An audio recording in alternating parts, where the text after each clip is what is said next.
L'autre jour, j'ai fait une liste de livres que j'ai lus au cours de ces dernières années.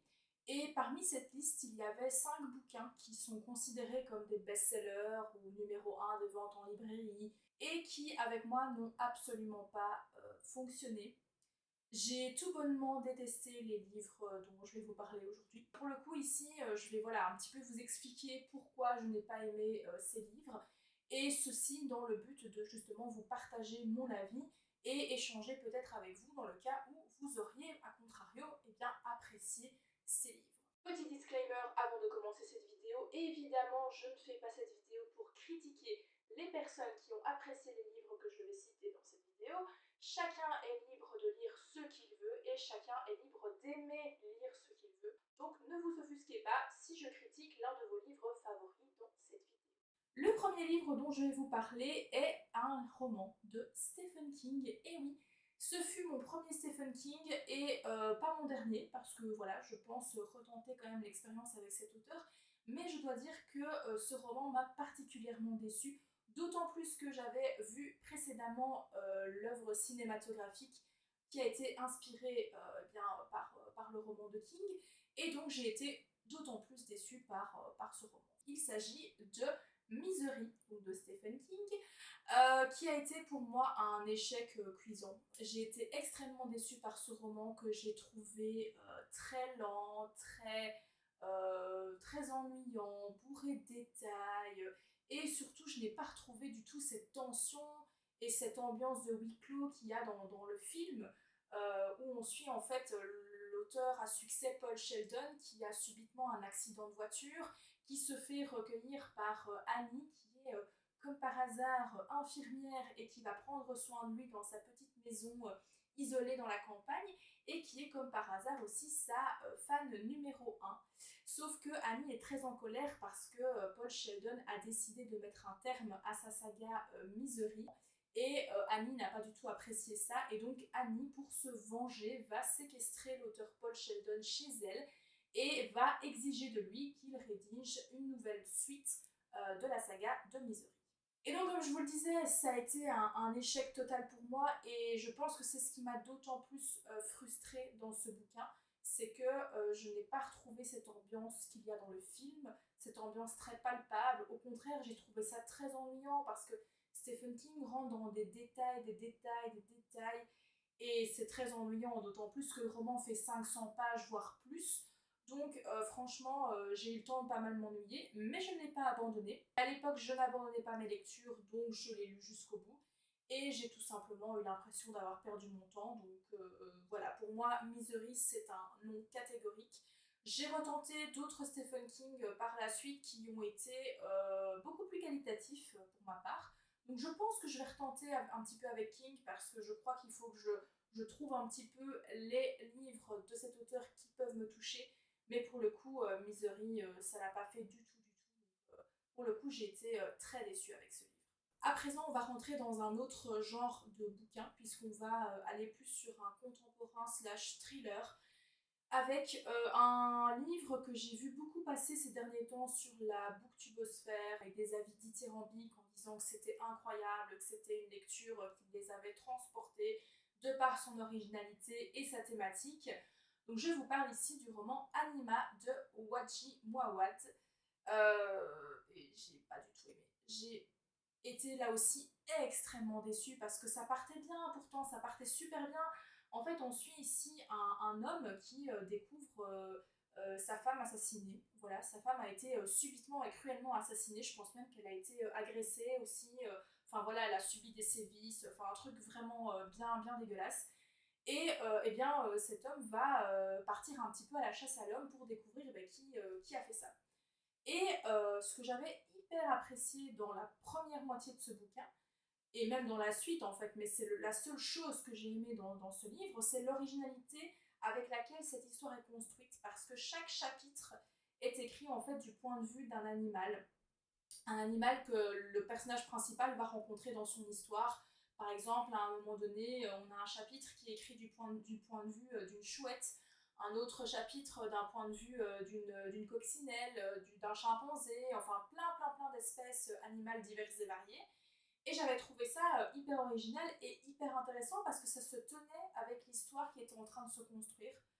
Sauf qu'après, j'ai décroché en fait. J'ai décroché parce que j'ai trouvé ça encore une fois très long. Je pense que le livre fait plus de 600 pages, quelque chose comme ça. Pourtant, il y avait un rythme au début, hein. On était sur voilà, cette chasse à l'homme où notre personnage principal va rencontrer différents personnages, voilà, il va avancer dans l'enquête, etc. Mais après, je sais pas, j'ai complètement décroché, j'ai plus du tout été investie dans l'enquête. Je trouve qu'à un moment donné, l'enquête tourne en rond et j'ai plus du tout eu d'attache pour les personnages. Ça m'intéressait plus vraiment en fait de savoir ce qui allait se passer. Donc grosse déception, surtout que ben voilà, comme je vous l'ai dit, moi je l'ai vu passer partout. On n'arrêtait pas de dire que c'était un livre incroyable. Alors oui, d'un point de vue construction, c'est vrai que j'ai jamais lu un autre bouquin de ce genre, hein, ça je dois l'avouer. Mais l'histoire, j'ai trouvé qu'en termes de thriller et de roman contemporain, on pouvait faire vachement mieux, quoi. Donc voilà. On va à présent parler d'un roman que je qualifierais un petit peu d'ovni littéraire.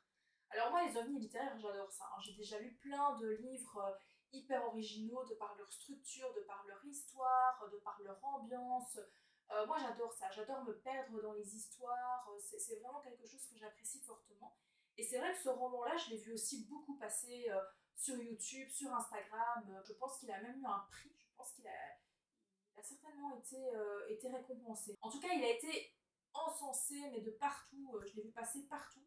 Et c'est vrai que je ne me suis pas lancée dans cette lecture plus tôt parce que j'attendais un petit peu que la vague que la vague passe. Donc je vous parle de Piranèse de Susanna Clark et comment vous dire, j'ai pas compris. En fait, j'ai pas compris le succès de ce bouquin parce que c'est vrai que c'est original. Là aussi, on est sur un roman en fait qui est très original, je me rends compte, parce qu'on est avec le personnage donc de Piranèse qui est dans une espèce de labyrinthe, un grand espace avec plein de portes, de couloirs.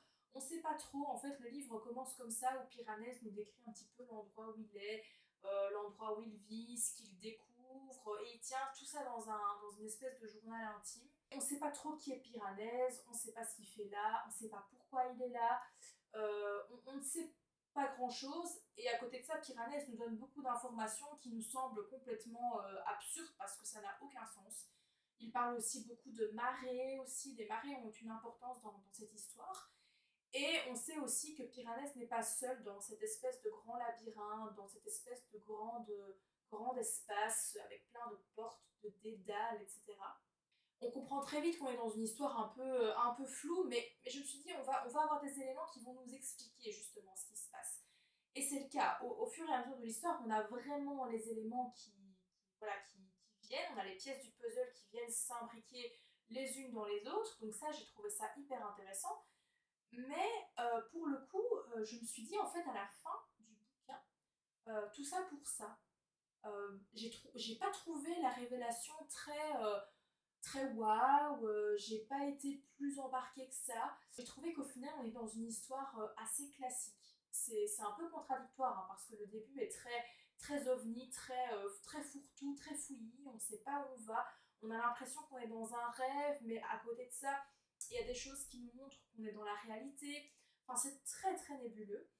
Et à côté de ça, une fois qu'on a les révélations de ce qui se passe, de pourquoi Piranèse est là, de ce qu'il a fait, de ce qu'il fait, de qui il est, tout ça, je me suis dit, ouais, non. C'est vrai que beaucoup de personnes qui ont lu ce roman disent, waouh, mais j'ai vraiment eu une claque à la fin, je m'y attendais vraiment pas, j'ai été surpris ou surprise. Ben moi, pas du tout. Enfin, j'ai un peu vu la chose venir au fur et à mesure que les éléments arrivaient dans l'histoire, j'ai un peu vu le truc venir. J'ai été vraiment déçue, je m'attendais à une explication beaucoup plus creusée, beaucoup plus travaillée. Après, je peux comprendre qu'on aime cette ambiance un petit peu nébuleuse, un petit peu contemplative, etc. Je peux le comprendre, mais moi, j'ai pas trop aimé justement cet aspect-là. Je trouvais qu'on nous embrouillait trop l'esprit pour au final pas grand-chose. C'est un petit peu le résumé que je donnerais par rapport à mon appréciation de ce livre, c'est qu'on nous embrouille pour pas grand-chose. Et bah, du coup, j'ai pas aimé, donc j'ai pas compris la hype du tout. Donc moi, c'est non pour Piranèse, malheureusement. À présent, on va passer à un autre livre. Je vais vous parler du Chant d'Achille de Madeline Miller, qui a aussi été souvent à la une dans les librairies, etc., que j'avais vu passer un petit peu partout. L'histoire me tentait pas mal parce qu'ici on est sur une réécriture un petit peu de la mythologie grecque. On va suivre les personnages de Achille et de Patrocle. On va suivre un petit peu leur rencontre, leur histoire d'amour, voilà. Et puis il y a la guerre qui va s'immiscer dans tout ça. Donc j'avais trouvé ça assez intriguant et je voulais un petit peu voilà, tester. Pour le coup, j'ai pas trop aimé quoi. Enfin, j'ai trouvé ça très lent aussi. À partir d'un certain moment, on arrive enfin dans de l'action, mais il restait peut-être quoi, 50 pages, 50-70 pages. Sur 50-70 pages, moi c'est pas assez que pour me donner envie de lire la suite et de rentrer dans l'histoire. En fait, à peine je rentrais dans l'histoire que l'histoire était terminée. Et donc j'ai pas trop accroché avec ça. C'est vrai que les personnages sont attachants, mais j'ai trouvé ça très lent, très on tourne en rond, jusqu'à, voilà, comme je disais, les 50 dernières pages où enfin il se passe quelque chose, mais ça n'a pas suffi pour relever un petit peu tout ça. Donc franchement, pour le coup, j'ai été vachement déçue. Les récits mythologiques à la base ne sont pas ma tasse de thé, donc c'est vrai que je me suis peut-être un petit peu embarquée dans quelque chose où je savais que j'allais pas forcément apprécier ce que j'allais lire, mais j'avais envie de tester, voilà, j'étais curieuse, surtout que je le voyais un petit peu partout passer, donc je me suis dit, ben voilà, je vais tester. Je pense qu'au final, je n'aurais pas dû. J'ai failli l'abandonner celui-là. C'est vrai que j'ai failli l'abandonner, mais je me suis accrochée parce que voilà, il me restait 50 pages, donc je me suis dit, ben voilà, les 50 dernières pages, ça va assez vite, donc j'ai continué. Mais après tout, je me dis, quelle perte de temps, quoi. Franchement, j'ai l'impression que j'ai perdu mon temps avec ce livre. Donc ne m'en veuillez pas si vous avez apprécié Le Chant d'Achille, je dis ça pour chaque livre, mais ne m'en veuillez pas, mais moi, ça l'a pas du tout fait. Malheureusement, je passe mon tour pour celui-ci. On va terminer cette vidéo pas très positive avec un roman contemporain que j'ai lu il n'y a pas si longtemps que ça en fait, et que j'ai pas du tout aimé. Il s'agit de Yellowface de R.F. Kuang. Alors R.F. Kuang, on la voit partout passer avec sa saga de la guerre du pavot qui a un succès de dingue. Donc cette saga est encensée partout. Apparemment, R.F. Kuang, elle écrit sublimement bien. Babel, qui est dans ma palle d'ailleurs, ça me fait un peu peur du coup, est aussi très bien noté partout. Mais ici, Yellowface, je dois dire que waouh, j'ai pas trop compris du coup. J'ai lu Yellowface et je me suis dit, mais pourquoi elle a autant de succès? J'ai vu encore il y a quelques jours des stories Instagram de booktubeuses qui lisaient Yellowface et qui disaient que c'était un banger, quoi. Que c'était incroyable. J'ai l'impression que parfois je ne lis pas les mêmes romans que les autres personnes parce que je comprends pas trop pourquoi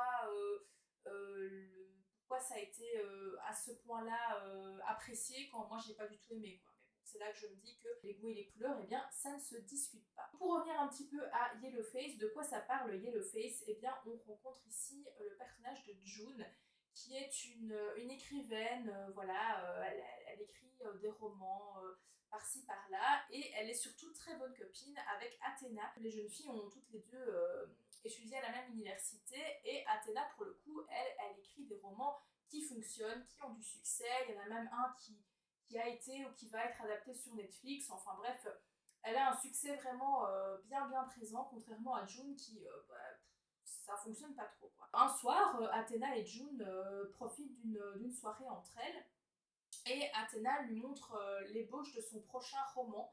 Elle est en train d'écrire un roman qui parle, si je ne dis pas de bêtises, sur les conditions de travail des Chinois pendant la Première Guerre mondiale. Et donc elle montre son ébauche à June. Et bien cette soirée-là, Athéna va malheureusement décéder. Elle va décéder subitement, d'une manière complètement débile. Et June ne va rien trouver de mieux à faire que de s'accaparer l'ébauche d'Athéna, de ce roman qui est terminé, hein, mais qui est en phase de brouillon parce qu'il n'a pas été relu par la maison d'édition, il doit encore être retravaillé, mais le roman est terminé, hein, le roman est là. Et donc June, tout simplement, elle le vole et elle décide de se l'approprier et de faire croire que c'est elle qui a écrit ce roman alors que pas du tout. J'ai été lassée en fait de lire ce livre, il n'est pas très long, mais ça m'a semblé une éternité de lire ça. C'était long, c'était lent.